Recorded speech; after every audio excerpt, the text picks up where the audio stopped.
विषय रह गए थे जिसकी मैं बात कर रही थी कि मुझे आपके साथ बड़े ही महत्वपूर्ण विषयों पर बात करनी है जो एक ब्रॉडर वे में हम सोच सकते हैं।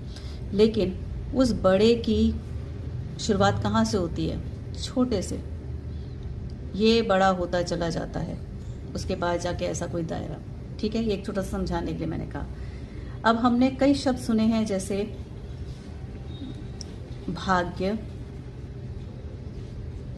और पुरुषार्थ। अक्सर लोग कहते हैं भाग्य में तो लिखा है, इसको एक्सेप्ट कर लो। जैसे मुझे वर्षों से समझाया जा रहा है ये भाग्य है, ये भाग्य है, ये भाग्य है। तो यदि भाग्य ही सब कुछ होता तो पुरुषार्थ की आवश्यकता क्या थी? और यदि पुरुषार्थ ही सब कुछ होता तो भाग्य की आवश्यकता क्या थी? इस प्रश्न को कई लोगों ने अपने आप से पूछा होगा। ये बात और है कि वो उसको एक्सेप्ट ना करे, बट है यही सब कुछ। कैसे? भाग्य काफी हद तक हमारा काम करता है, ठीक है, अगर हम देखें परसेंटेज के तौर पे। और पुरुषार्थ ये भी हमारा काम करता है।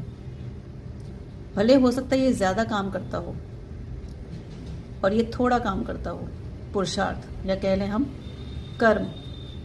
लेकिन एक बात ये भी सच्ची है कि भले ही भाग्य में बहुत कुछ हो और ये अधिक संख्या की अगर हम तुलना करें तो उसमें ये फिक्स्ड डेस्टिनी की तरह कह सकते हैं।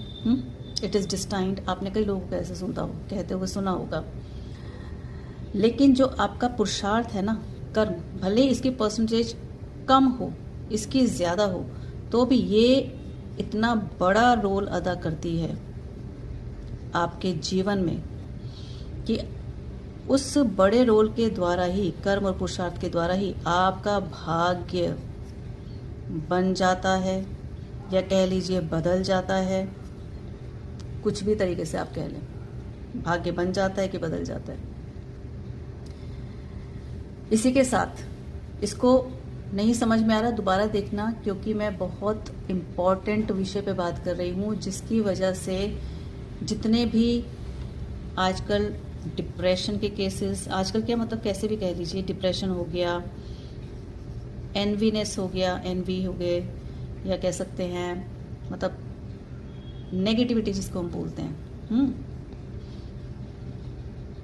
वट एवर इट इज, सब कुछ है, सब कुछ है, पूरी सृष्टि में सब कुछ है।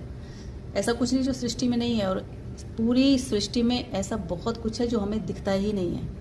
Totally invisible, totally invisible.